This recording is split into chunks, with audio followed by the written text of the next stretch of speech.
Hello and welcome back. And this is lesson number 15 of the 21 Irrefutable Laws of Leadership done by John Maxwell. And all I'm doing is repeating his words. So don't think this is something that I wrote.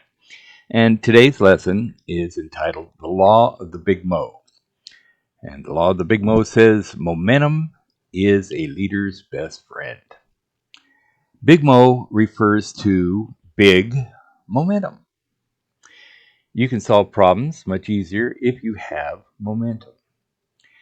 Many times, the only difference between winning and losing is momentum. Just as the law of intuition gets the leader started quicker so that the leader can win the race, the law of momentum sustains the victory longer. Momentum allows you to be successful for a longer period of time. Momentum is a great exaggerator. Momentum takes what is and exaggerates it.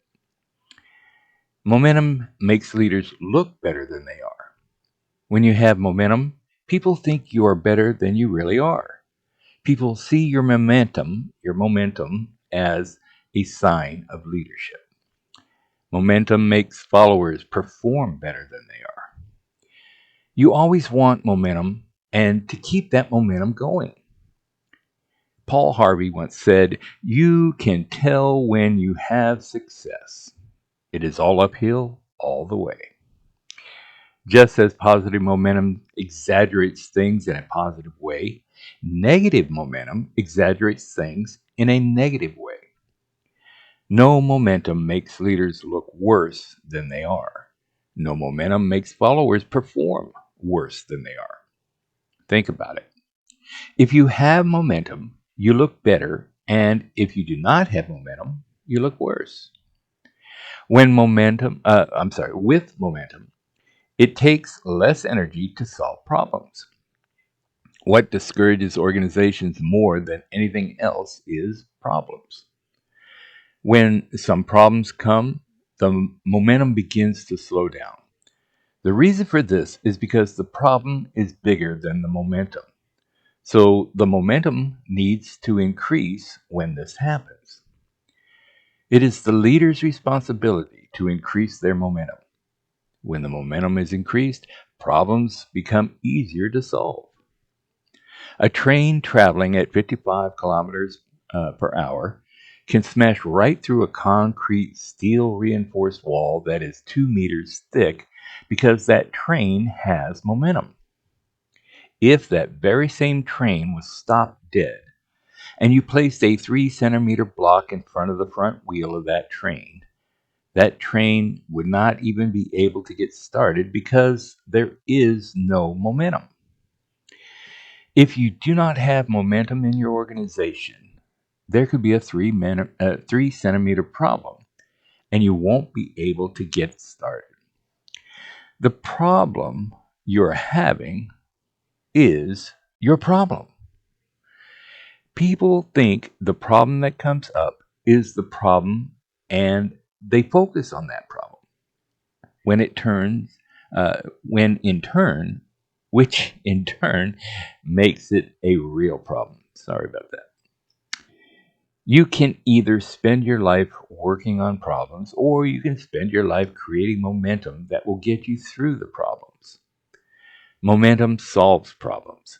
But if you deal with the problems, you will never gain momentum. Leaders are like thermostats. They control the temperature. And followers are like thermometers. They record the temperature. The leader may ask, am I going to set the temperature and create momentum as a leader, or am I going to go around and record what the temperature is like most followers? So here's the question you just have to be asking up to this point. How do I, as a leader, create momentum for my organization? Okay. Number one, understand its value.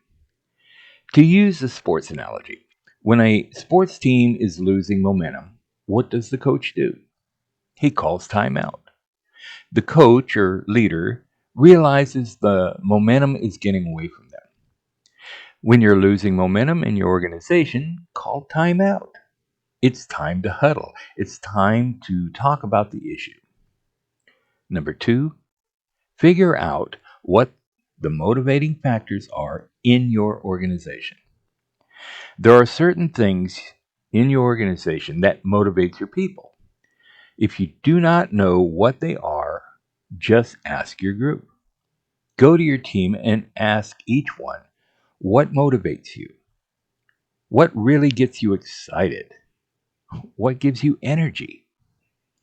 Number 3, remove the demotivating factors in your organization. This is just the opposite. Now, we need to know what demotivates or removes motivation from our team. So ask them, what demotivates you? Let's say you ask someone this question and they answer, it takes too long to get an answer, or 3 weeks ago I asked the question and I'm still waiting on the answer. As a leader, I take this person's concern seriously and first identify why he or she did not get the answer. Was it me? Do I need to change my listening skills, or do I need to start writing down these questions and make it a point to answer them? Leaders instill motivating factors and remove demotivating factors. Number 4, schedule time for direction and celebration. When you win or succeed at a goal, have a party. When you have a party, always give them direction to the next step.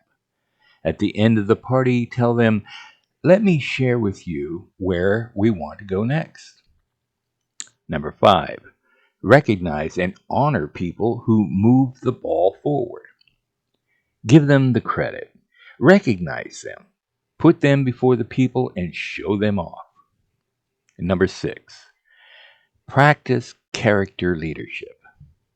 Character leadership is when I lead with enthusiasm and hope, while the future does not seem very bright. When things do not look good, they lag. Leaders suck it up and move forward to get positive. They lead whether they feel good or not.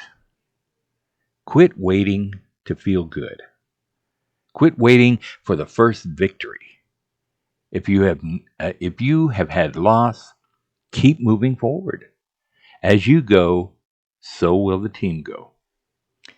Well, that's it for this lesson. We'll see you in the next one. Take care.